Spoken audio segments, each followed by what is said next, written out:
What's up, everybody? I'm John Middlekauff. You know what I need you to do. Subscribe to our YouTube channel. We got content for days reacting to every NFL game all the time, every single day. Subscribe, like the videos. Let's go. Welcome to another episode of Three for the Money. Okay, back at it again with my main man Stuckey, and we were all over some underdogs last week, but no one should ever compare Riola to Mahomes again until he does something meaningful. But we got a lot going on. We don't have the greatest slate in the NFL matchups wise, but that's why they made gambling. College has some very interesting games.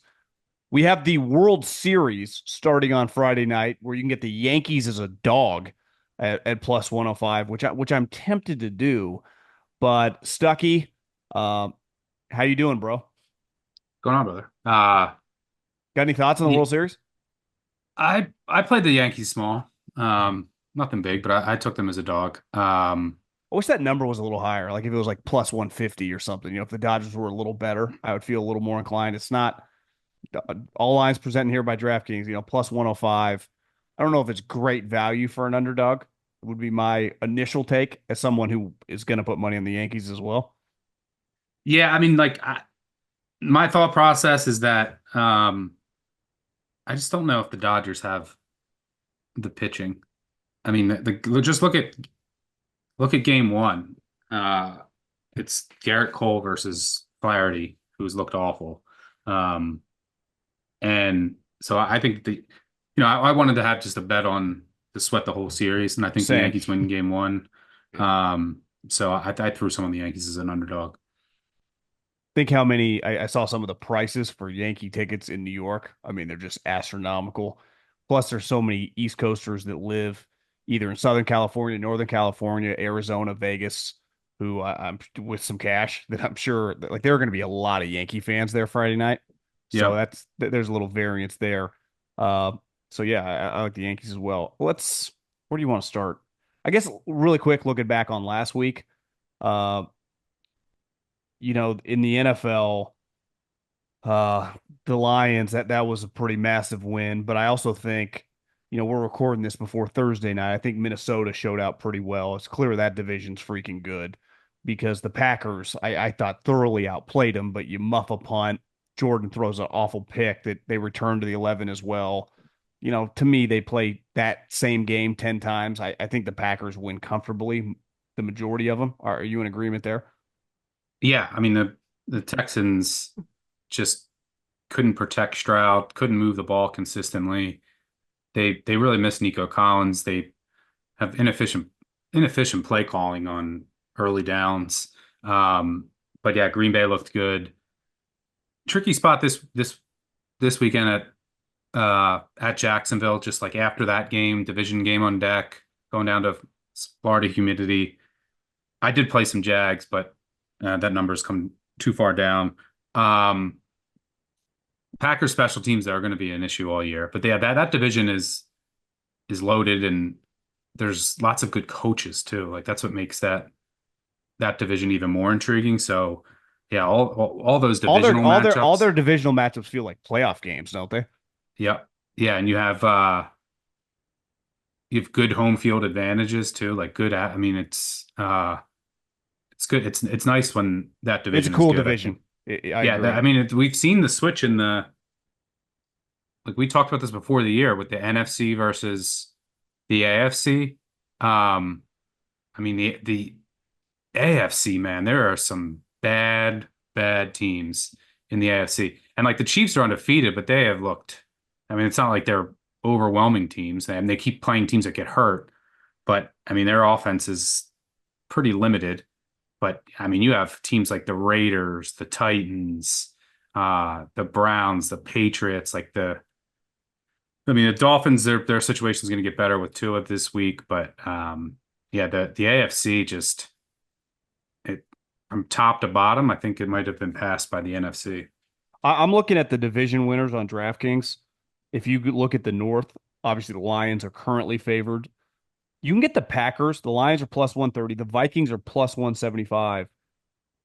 The Packers right now are plus 380. I do think there's some value there. I mean, I think their Agree. offense is freaking good. And defensively, and listen, obviously, like you said, they're missing Nico Collins. I do, you add Saul as his boy, you add him in the mix. I do think they're clearly a little bit better and feel I have a little more confidence in their defense just with Halfley than I did with Joe Barry because it's kind of similar players, right? It's not like they added Reggie White to the mix, but I'm a believer in the Packers. I think they're pretty good. Yeah, I think this would be. I think they could win the NFC. Like, I don't think with Aiden missing, we'll see if they like. I mean, obviously they trade for like Miles Garrett or something. Then I look at the lines exactly like I did before the season. But until they get that solidified, like that is a problem for them. Yeah, I mean, they don't luck out schedule wise. I mean, this would be the time to buy them because they they're at Jacksonville, they're favored, and then they host Detroit. And that's one of the few games this year where Detroit has outdoor golf and who turns into a pumpkin in any type of weather outdoors. So Gets it early though. It's not. I think last week it looked pretty sunny. They kept saying on the broadcast, like, "What a this is the greatest October day in the history of Lambeau." yeah, we'll That see could what the change weather's like. fast. That'll be worth watching. Then they have a bye, then they're at Chicago. They're home against San Francisco. We'll see how healthy San Francisco is. And they get Miami at home, like outdoor team late November, which helps. So they're at Detroit, at Seattle, home against New Orleans. Maybe New Orleans is healthier than at Minnesota, then home against Chicago. So the schedule isn't easy, but um, I think now's the time to buy uh, Green Bay if you like them for the division. I definitely think they're live. This thing should be a award at the end. Yeah, I might actually just sprinkle a little. That number seems like to me their number should be much closer, should be at least hand in hand or right there with the Vikings, not double the Vikings number. Like that feels a little crazy to I me. agree. I would also bet that because I think the Rams have a shot to win tonight. And that would be a loss. The Packers already beat the Rams. So the Vikings losing that game. I mean, I think they might be down to like 2.5 point favorites. But this is a tough spot tonight You'll look for like a genius when this comes out on Friday if you're right. I think actually a lot of people, I'm not as much off the Vikings. I actually think that was a pretty impressive loss, and Darnold looked pretty good. And like you said, the coaching staffs in the division, but specifically their coaching staff, obviously offensively, that they're players, but I smoke and mirrors feels a little strong, but like they're probably more likely to be like a good 11-6 team than some powerhouse 13 win team, right? I agree. Yeah, no, I'm not off the Vikings. This is just it's a tricky spot in LA with a healthier Los Angeles. I mean, you get cut back, and you have a short week after that effort going out to the West Coast. Rams trying to save their season. Wouldn't be surprised if the Vikings drop that game, and then the Packers odds will come down a bit. Let's uh let's just dive into some games this weekend. Let's start with my man Jim Harbaugh, who had one of his just classic meltdowns the other night, which was just freaking awesome. Some of the you know officiating in that game at the end just makes me want to puke. But they get the Saints this week, who are in complete shambles, who are starting Spencer Rattler, who was, I guess I haven't talked to you since they played last, right? Because Thursday night was atrocious in that game.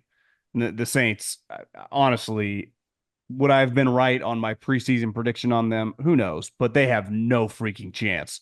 Once they literally lose every good player on their team, I just think Minter for Harbaugh. One thing Jim and John do a great job of is just fucking hiring and finding these coaches. Obviously, he's gone back and forth. He has been awesome. And if it wasn't for a freak run of Kyler Murray, like the Chargers defense was excellent in that game. So I just don't see how the Saints can even operate. Now, 7 points for a team that struggles to score touchdowns is obviously a little concerning, but clearly we've seen a little flip the last couple of weeks of some of these favorites gain a little more control. This is more of an indictment of betting against the Saints than it is like a huge believer in the Chargers being a powerhouse. Though I think when the dust settles, they end up more than likely as like the seventh seed, but still, like at this current point, they are just way better than the Saints. The coaching mismatch here is huge. I think the Saints are just I mean, they're not circling the drain. They're basically going down it right now.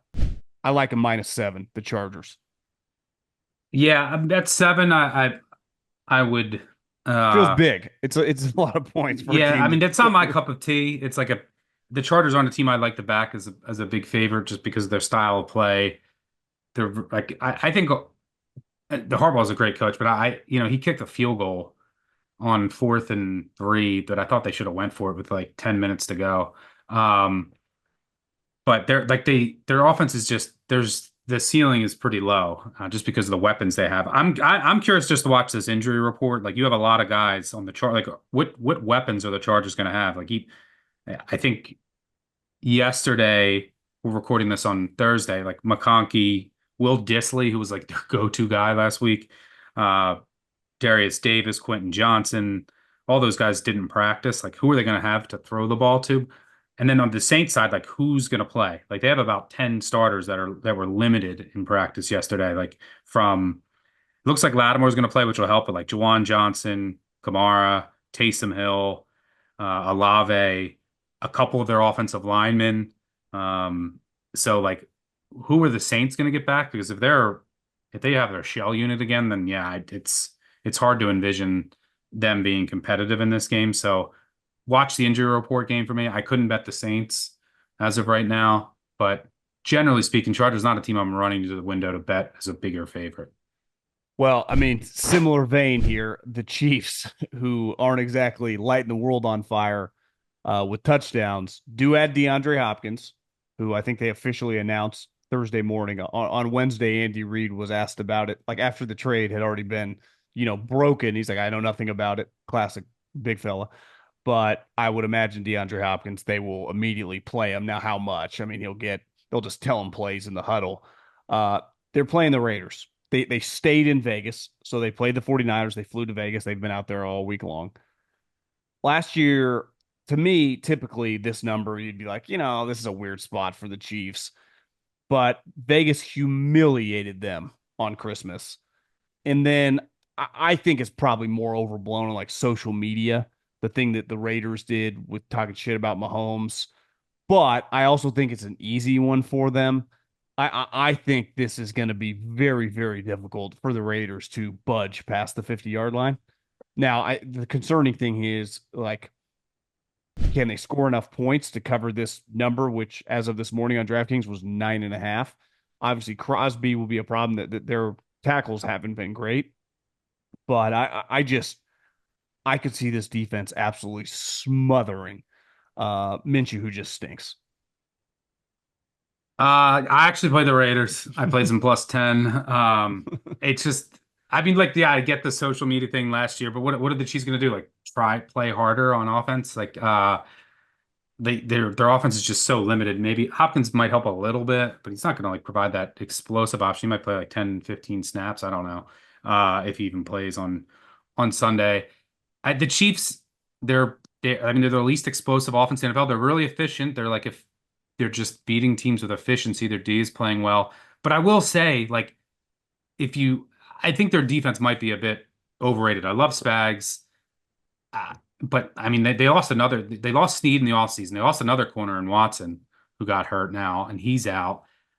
And every week, everyone gets hurt who they play against. Like you go back to the Falcons, like the Falcons should have beat them if they get a PI call or convert any of those 4 attempts. Falcons lose two of their starting offensive linemen in that game in the first half and still almost won the game. Bengals playing without T. Higgins should have beat the Chiefs earlier this season. If they don't get that PI call or there's a defensive scoop and score. They play the Chargers when Herbert was banged up without his offensive linemen, and they don't have any weapons. They played the Saints, who had all kinds of injuries. Then they play the 49ers, who lose all their receivers during the game. And you're basically playing like the 49ers practice squad. So, yeah, the Raiders aren't a great offense. Maybe you get Myers back. You can throw it to Bowers. But just 10 in a divisional game after that 49ers win for an offense that's still extremely limited, I had to take it. Do I feel great about it? No. It's a big coaching mismatch. But Pierce will kick some field goals for me when he shouldn't, which might help get the Raiders to the window, which he did last week. Like last week, yeah, I guess he was just trying to cover, not beat the Rams. But I had to take the 10. Um, I mean, you go back. I played the We're 49ers starting to last get week. we're starting to get some numbers that are getting pretty big. I mean, that's the thing that makes me uncomfortable. The next game, same thing. It's just like that is a lot of points. Like you can be up 17 if they score, right? Yeah. Or be up 14 and if they score a touchdown, the game, with 4 minutes left to go in the game, even when you kick their ass, that's where you get screwed. I've been gambling long enough to know. I think there are some shitty teams in the NFL right now. And I think we are closer than typically normal to getting some not 1, 2, 3 Cancun's, but just disastrous situations with some of these squads. And I'm Yeah, shorting the it shit out of does the feel like the Raiders. I'm shorting out bottom. of Carolina.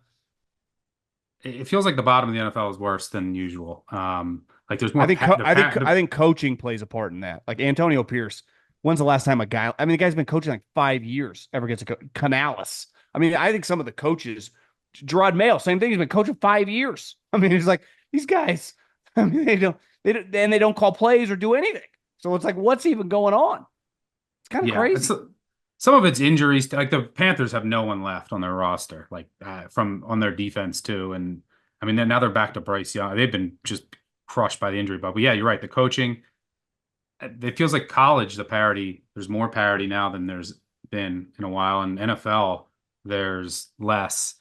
But for what it's worth, home dogs of 10 plus historically in the NFL, 57% against the spread. It's very difficult to cover 10 plus spreads in the NFL. Mahomes as a favorite of more than seven, 16, 21, and 2 against the spread. As a favorite of more than 10, it's a double digit favorite. He's 9, 14, and 2 against the spread, 39%.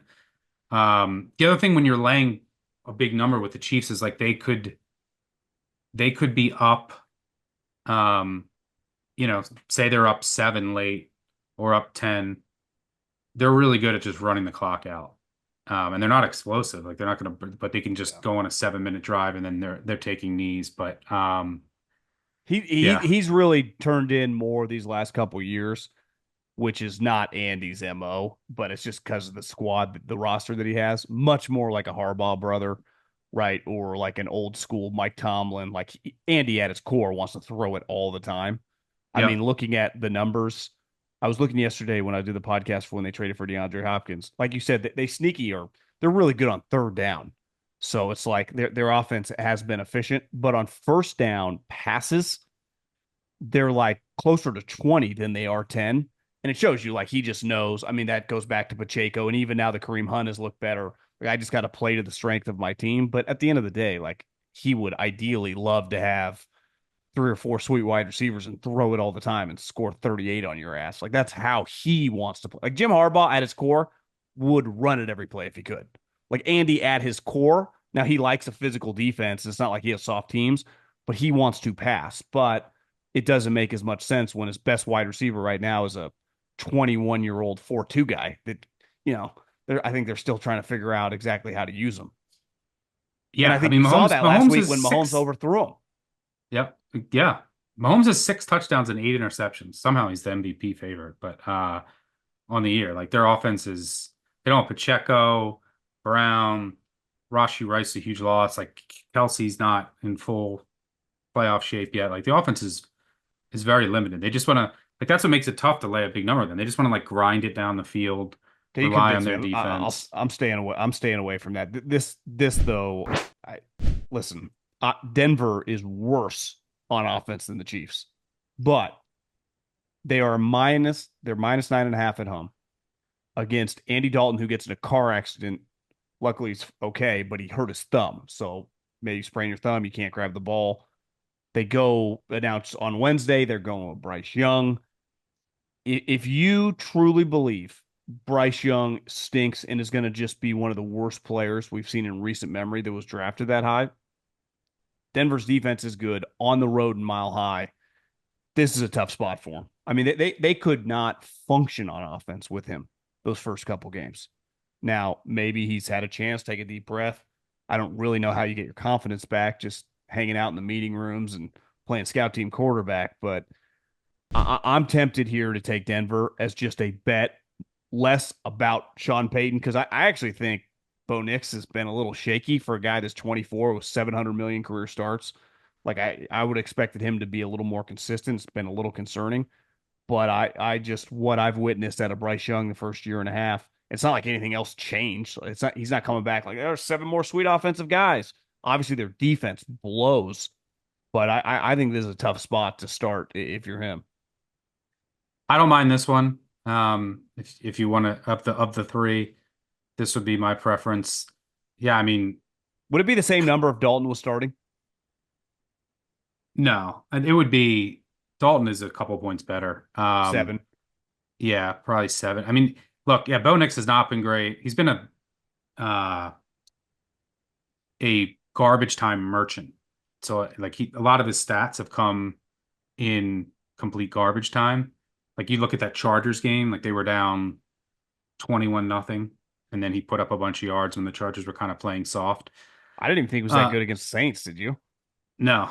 But so like Lang needing Bo Nix, but yeah, I mean Marcus Mariota looked like Tom Brady last week against this Panthers defense has I mean they were bad to start with and they have so many injuries.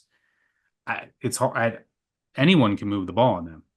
The Broncos should move the ball on them, and then the other side, Bryce Young has not shown me anything until proven otherwise that he's nothing but one of the worst starting quarterbacks we've ever seen.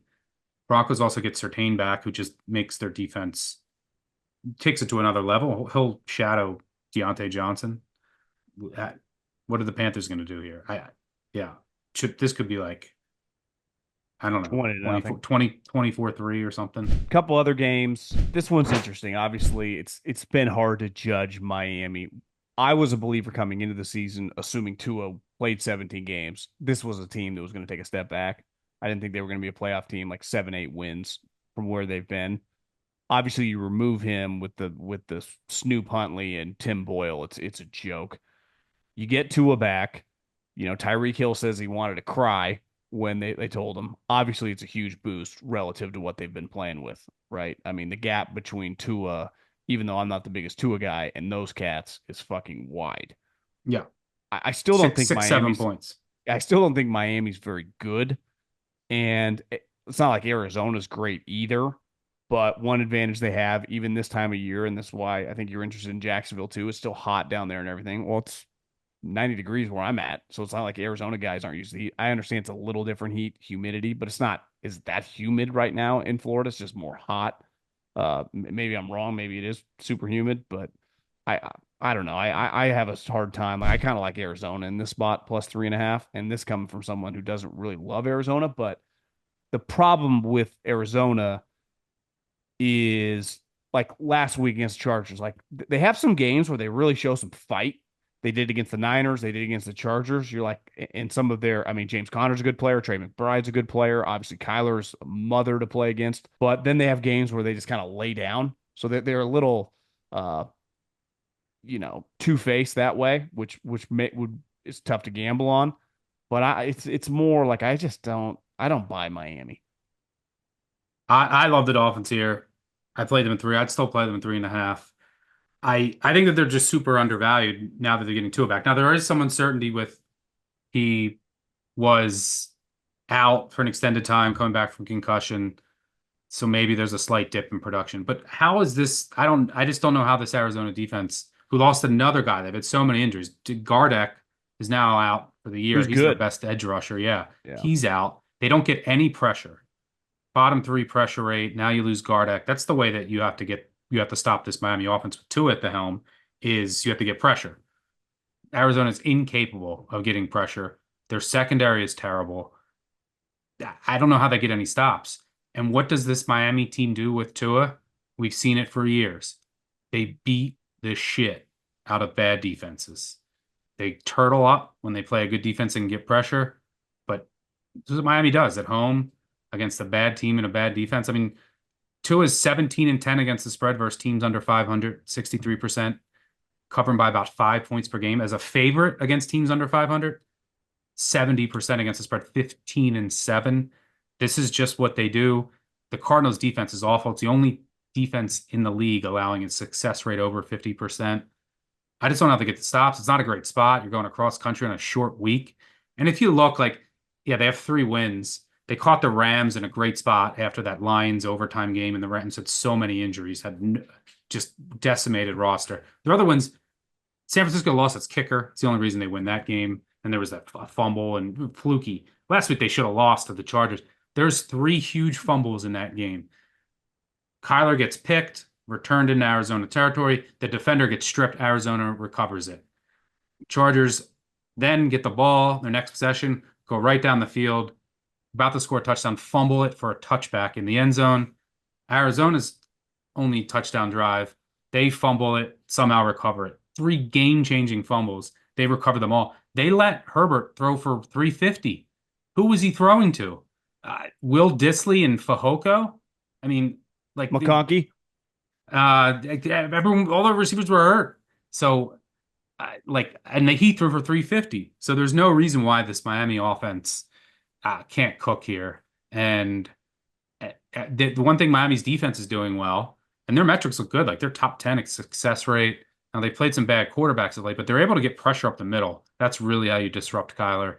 I think it's a good get right game for Miami. If this game was earlier this season, Tua never gets hurt, Miami won a few more games, Miami would be like a 6-7 point favorite here. So I like the Dolphins. Yeah, you're talking me out a lot of these things. Okay, the slate, on papers is not great, and even the hyped games, Niners against Dallas. I mean, these two teams, for two playoff teams, probably a pretty rough couple weeks. Obviously, Dallas, you got Jerry talking a bunch of shit. 49ers have a million injuries. I mean, Debo goes to the hospital. Ayuk has his knee snapped. Uh, I listen. I will never ever put money on the 49ers against the Chiefs ever again. I've done it twice now in the last, I don't know, 8 months, and I might as well have just lit the money on fire. This is a spot like we'll have to see who's healthy. I mean, now Kittle's on the injury report, Nick Bosa's on the injury report for elbow.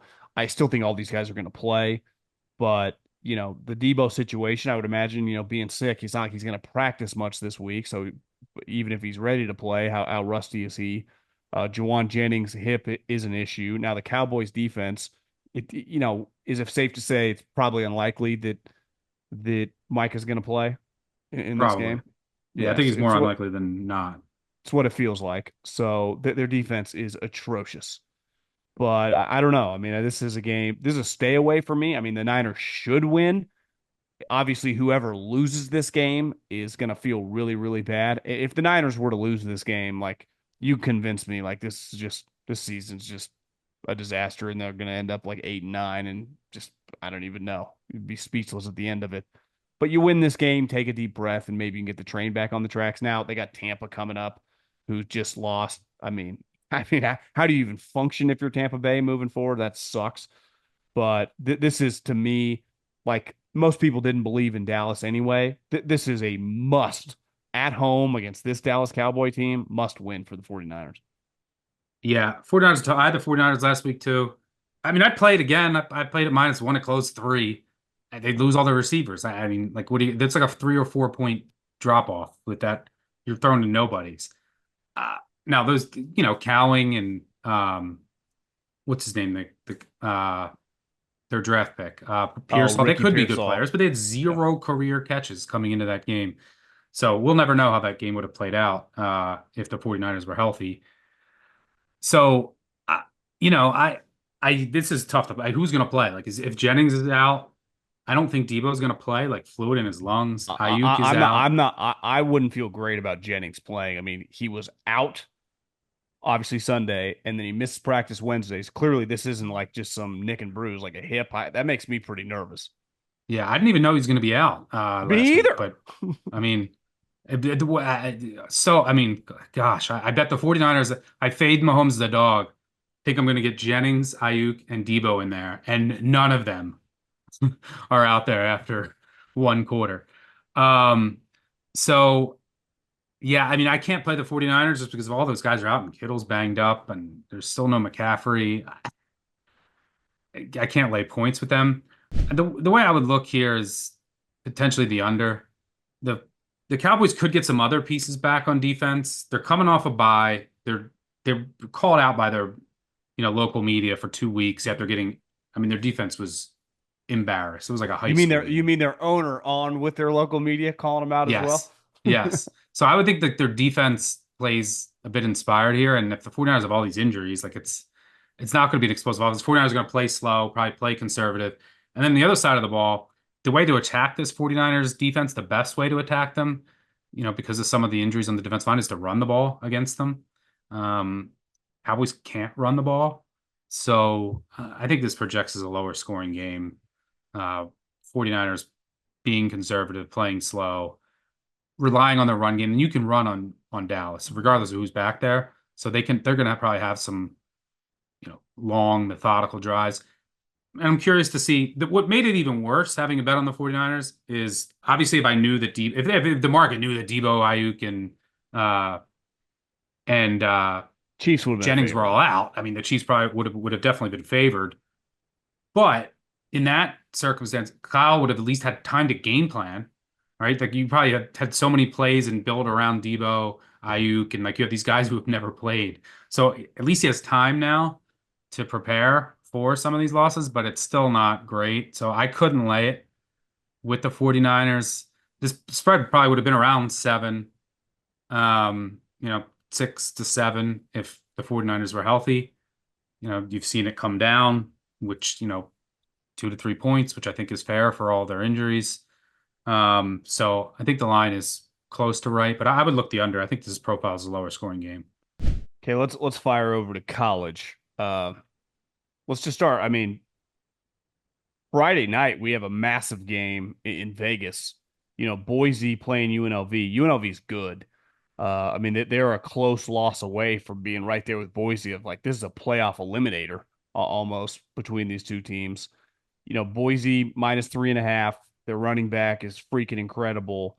They win this game, it's like they are going to have a very, very good chance to be one of those playoff teams.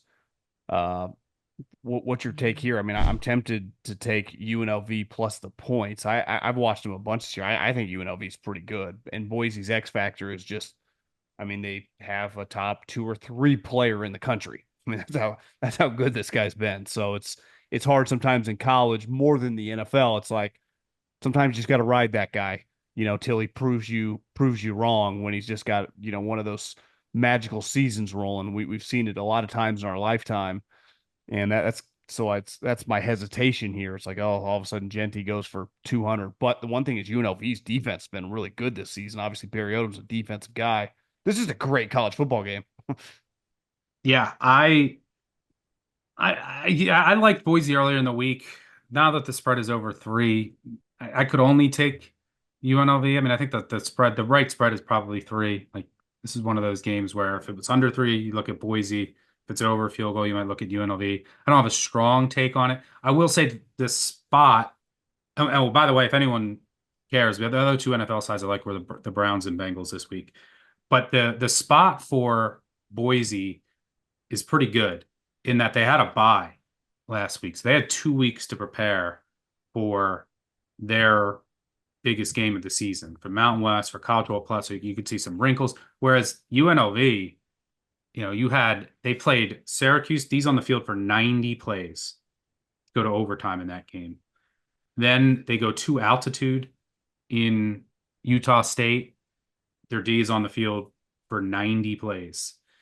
Starters playing almost all the way to the end. Then they go to Corvallis, play Oregon State. That game comes down to the last play of the game.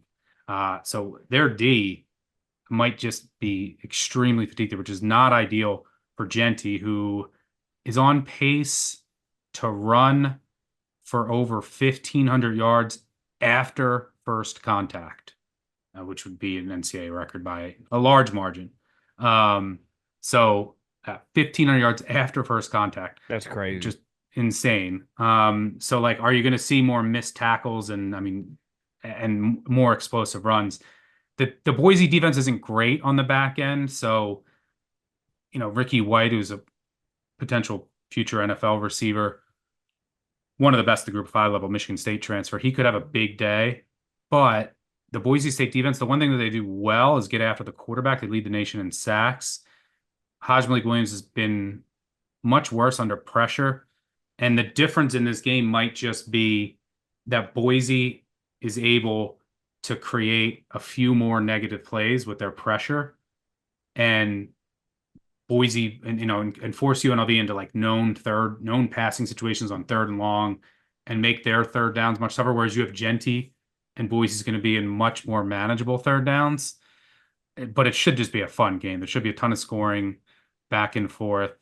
It's a good live betting game. Like team that goes up first, look at the other team. I think both offenses could have success, but cut them ahead. I think Boise wins because Genty's that good. It's a good spot for Boise. I think Boise gets enough pressure and creates enough havoc and negative plays to put UNLV behind the sticks on enough plays, on enough drives where they're eventually not going to end in points, whereas Boise with Genty won't have as much issues with that. I read this profile piece on Genty in the Athletic a couple days ago, and Boise fired their coach kind of toward the middle end of the season last year, right? Like it Yep. wasn't at the end of the season. So he entered the transfer portal for a split second, and then they ended up just keeping, I think Danielson is that Yep. the head coach's name, as the Yep. guy, and they were close, but he was being offered. I mean, it's not hard to figure out like what teams have seven figures to offer running backs, but they were throwing offers left and right, and Boise, because of his relationship with this guy, and maybe that's a big reason that helped him keep the job. Uh, they kept him, and they could really only pay him or guarantee him 300 grand. It made me reading this article is like he's like comes from an army background. His dad was in the military. Uh, really, really impressive guy. I mean, because he easily could have gone, I'm sure, to Texas, Ole Miss, you name it, right? Tennessee. Like there are only a handful of teams that could just offer running backs from Boise State's seven figures. So I'm reading that article. I like him even more. Uh, but the big Yeah, the Boise that's the look, Boise last year started off 2-3, well, 3-5, or 4-6 maybe. And this is a team that's had a winning record for like, I don't know, 25 straight years. Um, and then they fired their coach. I think it was after they lost this like horrible game to Colorado State that they never should have lost. Crazy game on like a Hail Mary. They were up 30-10 with 4 minutes to go and lost. Jesus. And they they were able to rally and they won three straight to end the year and then beat UNLV in the Mountain West championship. They put up 44. They won that game 44-20. Genty ran for 153. Um, And their only so loss this year is to a tight game to Oregon. arguably should have won. Oregon had two kick return touchdowns in that game. So yeah, but the reason they rallied and it was like I thought Boise was on after that Colorado State loss. Uh, I thought that they were on like quit watch, but I know some people close to the Boise program. The players loved Danielson. They rallied for him, and yeah, that was obviously a huge driver in keeping Jett. I was shocked that they were able to keep him. Uh, I thought he's been the best back in the country for years, and I was like, Boise's not going to be able to compete financially with some of these other programs. But yeah, I mean, He loved the coach. Like yep. they become tight, and they were like in the article it said they were going to church together. Do you know who their offensive coordinator is at Boise? Dirk Cutter, right? Yeah. How about Yeah, obviously he for people that don't know, well legendary. before like Dan Hawkins and Chris Peterson, he was one of the original guys that got the program humming from like D1 AA to because they were originally like a junior college way back in the day, I think. And then they bumped up, and once they got to Division 1, that's kind of put that guy on the map. And then, he's shit. I mean, he was an NFL head coach for a minute, wasn't Yes, the he? Bucks. Jameis? Yeah. The Bucks, yeah. Yeah, I mean they hired him as like an offensive analyst in 2022 and then he said he was retiring. Um He's he 65. yeah, I think he was the interim head coach too in 2022 for a bit. Um and then they got him to come out of retirement for this year to be the offensive coordinator and quarterbacks coach. Yeah, a legend in the Boise area for his time there and building this program up. Like I think he was there late 90s. So yeah, I mean, credit to Genti. The only thing I just hope, like, obviously he still got paid, but he didn't get as much as he could. I just hope he doesn't get hurt. Um, Yeah, same. and because he's going to be dynamic in the NFL because he also can do a ton out of the backfield catching the ball as well. The upset special this week that a lot of people are circling. You can get Navy right now at MetLife Stadium against the Notre Dame Fighting Irish. At on DraftKings this morning, it was plus 410, which means it's a little bit over 4-1. And this is a team that obviously Army and Navy, is it fair to say, are two of the bigger stories, non like top five teams in the country this year, both undefeated. And I haven't watched either of these teams play beside hearing a bunch of people that, diehard college football people talk about it. But their schedule's been pretty shitty, but they score a lot of points. And that plus 410 feels a little tasty for a team that I mean, it's been one of the more overrated teams in recent memory. And like we had talked about before we jumped on, this is a team now with Marcus Freeman who has just lost some pretty big upsets. And it's fair to say this team is better than some of those teams that he's lost to. And Marshall, remember, was it 2 years ago? He should have lost to Cal. I think they had a field goal blocked or something at Notre Dame. I forget the They exact lost to sequence, but Stanford, Marshall, yeah. yeah, Northern Illinois earlier this year. Um, yeah, no, Army Navy, The two of the difference I would say in those games, I don't think anyone's picking NIU or Marshall. It feels like a lot of people are on Navy. Like the games he has lost, everyone thought he was going to kick ass. This does feel like a lot of people are like kind of thinking this is a spot, which does make me a little nervous. yeah. I mean, it probably means that I mean Navy has their attention. They're ranked, right? Yeah. They're undefeated. I don't mind sprinkling on the money line on Navy. And the Army's going to play Notre Dame in November as well. They could be undefeated. I mean, they play Air Force, who's horrendous. At North Texas will be tough because North Texas is a really good offense. But they win those two games because they're on a bye this week. They'll be undefeated playing Notre Dame in November. Army, really good quarterback in Bryson Daly, they run more of your traditional triple option. But Bryson Daly's been really efficient throwing the ball and like play action deep shots. Uh, but Navy they hired a new offense coordinator, Drew Cronick from Mercer, and he is a kind of his dad was originally a student of the Delaware Wing T, which was University of Delaware ran forever, was actually originated in the state of Maine way back in the day. And it was a model. He ran a modified wing T, Delaware wing T at Mercer. A lot of motion, misdirection, and just kind of like a modern version of the Delaware wing T. Navy hired him as their offense coordinator. He's kind of merged that. It's like a spread triple option modified modern Delaware wing T. Can the quarterback Fun to throw? watch. Yeah. Their quarterback's playing really well. They're just scheming guys wide open all over the place, and defenses just have no idea where to look. And so you'll still see your normal triple option at times, but it's a much more entertaining offense with a lot more play action, motion, misdirection, a lot more throwing. There are going to be a lot of So people watching this game. It's ABC 9 a.m. West Coast kickoff. Like it's probably the biggest morning game by a mile. I mean, there's going to be a lot of eyeballs on this bad boy. yeah, I mean, their Navy's quarterback Blake Horvath, I think, leads the country in QBR. He's 46 of 72, including 64% of passes for 900 yards, 10 touchdowns, one interception. The I think Navy it's record like a Shador for game. yeah, the Navy record though for touchdowns in a season is I think Malcolm Perry had like 13.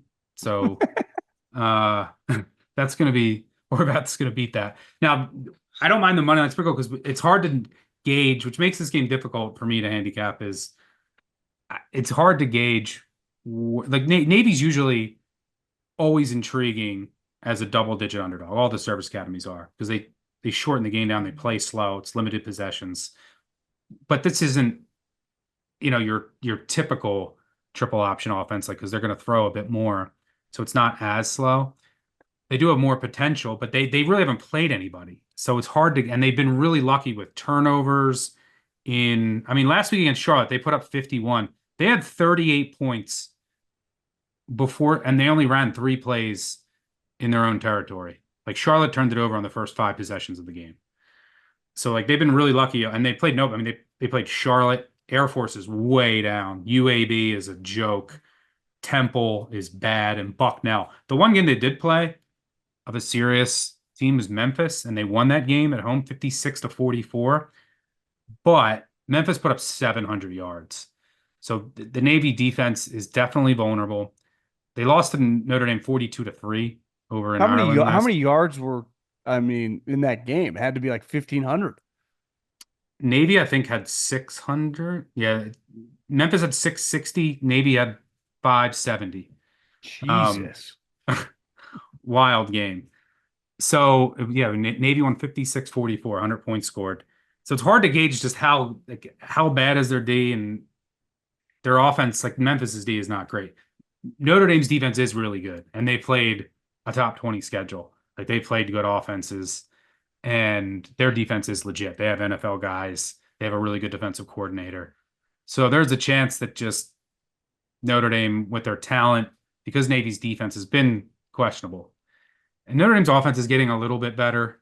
Riley Leonard's getting a little better, more used to the system, that they're just going to be able to run wild, and then Navy's going to have to stack the box. It's going to set up some deep shots, and Notre Dame's receivers aren't like great, like some of the elite teams in the country, but they're going to have an advantage over Navy's corners. So there's a concern that there's a blowout risk here. But it's just a lot of uncertainty. So I don't mind when you have a ton of uncertainty with a double-digit dog. I don't mind sprinkling on Navy, put on wrap yourself in a American flag. I'm assuming that this game's at MetLife, by the way. I'm assuming that they're going to have a flyover before the game and have a little sprinkle on Navy money line. I don't mind it. Should be a fun game. I think you're getting flyovers, you're getting parachuters in, you're getting it all. Yep. And so yeah, I you made a Finally bold give the people of MetLife something to cheer about this year. good point. You had a bold prediction, I think, before the season kicked off that The Panthers would go over their win total. That's well, not yeah, gonna happen. we'll pretend that didn't happen. You said that Texas A&M, if they beat Notre Dame, will be a playoff team. And I think if you just polled the casual like football fan, you say who's in first place right now in the SEC. I think non like SEC guy, right? Just football guys living where I live, living where you live. Maybe I guess you kind of live Kentucky. I know you guys are in the SEC. Doesn't quite feel like SEC country. Is that fair to say? People, yeah, well, people here would know the basketball standings, but not the Yeah. football. So I think everyone will say Georgia. Well, it turns out Georgia's not in first place. It's Texas A&M and LSU because neither of them have lost a conference game, and they play each other this week. And looking at your A&M thoughts, if they win this week, they still got Texas, but could they lose that game if they did it Yeah, in kind of impressive fashion? They yeah. probably are a playoff team. 10-2 And they're in. and LSU, if they were to win this game, like could they then lose to Alabama and still be a Yep, playoff team? So it's yep. like this is a whoever wins this game has a direct freaking path to the playoffs. Honestly, if A&M wins this, I I think like are we talking about a team that could win the SEC? Yeah, that's yeah. I mean, I bet them and Clemson to make the college football playoff before the season How because good I are was you like feeling right maybe. now? Well, yeah. I mean, my logic was I was like maybe Clemson could beat Georgia. They lost by 50, and then I was like I think Texas A&M is going to beat Notre Dame. Well, none of those happened, but Well, both of those teams did. is Clemson in if they run the table and then lose to Miami in the championship game? Sure, yeah. Yeah. If they go 11-1, I mean their one loss would be to Georgia, and then their next loss would be to Miami in the ACC championship game. Yeah, I think if either LSU or Texas A&M go 10-2, they're in. So winning this game gives you a pass. Now Texas A&M getting Texas in the last game of the season, obviously that game's at home, and if Texas runs the table from here on out, and uh, Texas at 10-2 is in. Texas has Vandy, then Florida, then Arkansas, then Kentucky. So they could be 10-1, and like they'd be in. So Texas A&M, even if they drop a game, they might get like Texas being like, well, we'll see. They could be, are they playing for the SEC? But there is a chance Yeah, like Texas is not incentivized as much as they might be in other years. because winning the conference championship gives you a bye, right? So it is a big Yes. deal. Yeah. So we'll see like where they are if they can get to the SEC championship game or where they stand. But it's just worth mentioning, like you could have some of that with the new expanded college football playoff. And I think you're going to see more upsets because of that. Just like the sense of urgency for some of these teams. It's little things. It's like preparation during the week, right? Like knowing in the back of your head that you can drop a game. Whereas in the old college football, it's like one game you lose, you're You're done. done. So Yeah. I think like you're gonna see more upsets, like Vandy beating Alabama. You're gonna see more of that in the new college football landscape. But yeah, I mean, I will say Texas A&M, if they win this game, I can tell you next week, I'll be telling you about a bet I'll have on South Carolina next week at home against Texas A&M. That's a tricky game, especially if they Yeah. beat LSU and they're flying high. Probably get some value on South Carolina. These two guys Um, know each other too, right? I mean, Elko worked for Brian Kelly at Notre Dame. yeah, that's another interesting angle. It's a tough game for me to handicap. I mean, LSU, they've looked better. Their defense is playing better. They had the highest paid defensive coordinator in the country in the offseason, Blake Baker. He's gotten that unit. They're playing much better. They're young guys on the defensive line. Whit Weeks at linebackers playing like an All-American. And their offense, I mean, Nussmeier is a really good player. It's a really good quarterback. He has great command of that offense.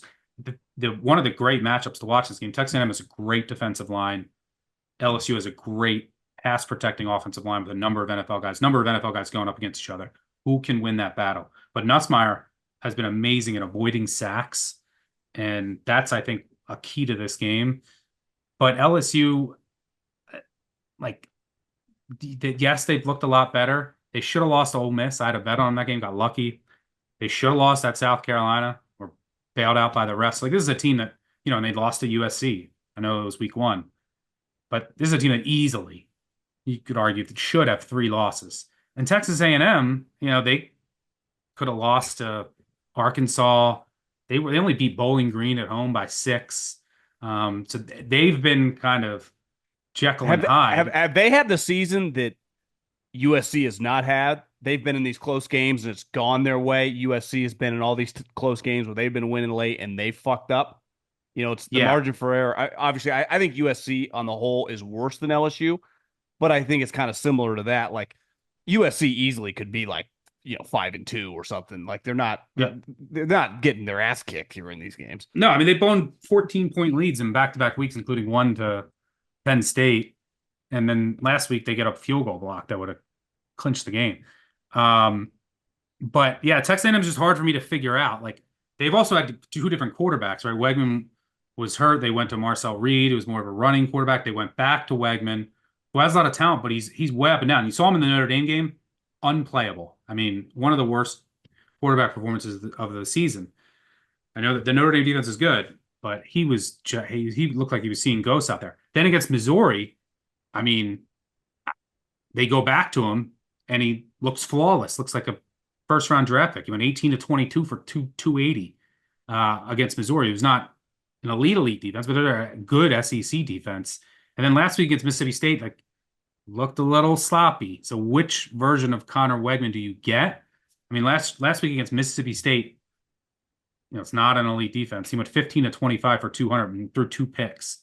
So I don't know which I version do of think it's him. tough to play on the road in the SEC, even against these shitty teams. Like it's just, like the Missouri game, right? They're playing them at College Station. I was watching that and they killed them. You go on the road.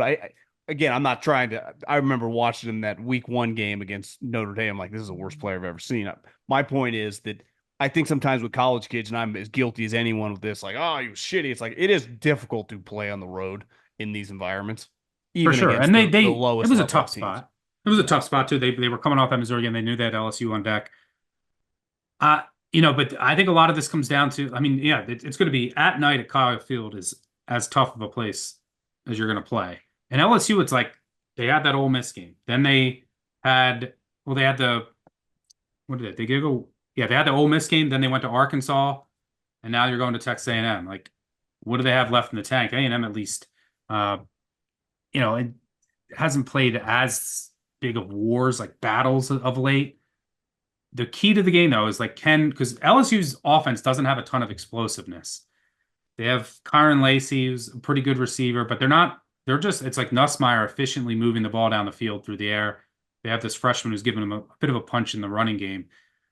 But Elko's defense is, you're going to play a lot of too high shells. Don't give up a ton of explosive plays, and they are aggressive up front, and they have a really good defensive line. The key to the game is, can they get to Nussmeier? Has been elite at avoiding sacks, because if you can put LSU behind the sticks, make them drive the field, and they're on third and longs, then you're going to have a successful day. But if Nussmeier is avoiding those negative plays, and some of those negative plays could be false starts too. This offensive line, I think, had 6 or 7 of them at Arkansas, and this will be a much tougher environment. So, yeah, I think if I had to take it at 2.5, it was at 3.5 earlier this week. I probably would take LSU at 2.5. It's one of those games I think should be 3. So I'll be watching, rooting for Texas A&M, but no strong feel. I just don't know which 2 keys to the game. Which version of Wegman do you get, and how much pressure and havoc can the Texas A&M defense create?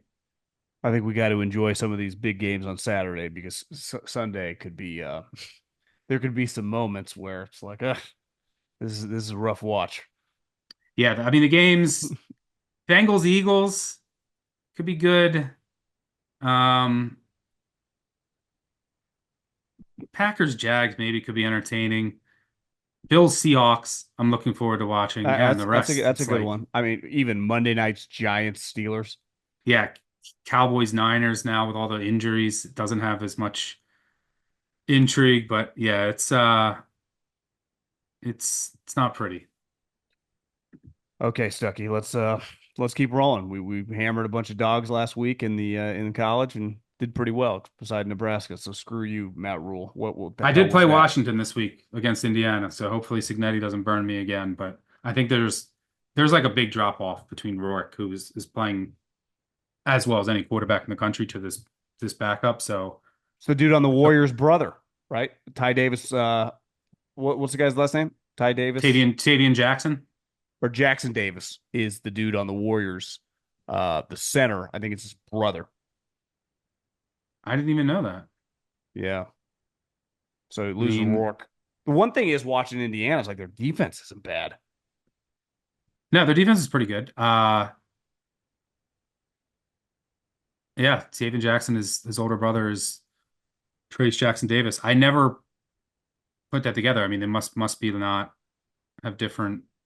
I didn't know that either. I just saw an interview or saw something on social media that he was talking about it. So Interesting.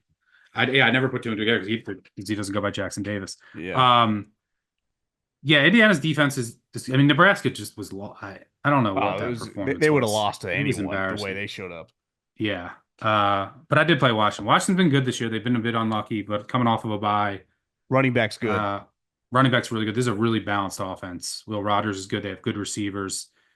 I think Washington's a bit better than Nebraska, and you're getting 7, and Rourke's not in there. I mean, Rourke has been flawless this year. And this Jackson kid, I know they put up 28 in the second half last week with him. They had 4 short fields off Nebraska, either turnovers or turnover on downs. Last year, he was very mistake prone. It's just not the same caliber player as Rourke is right now, who's like NFL ready. So I took the Good, touchdown there. good call. I think I'm going to hammer that. Well, Stuckey, have a good weekend and talk to you next week. Absolutely. Have a good one, brother.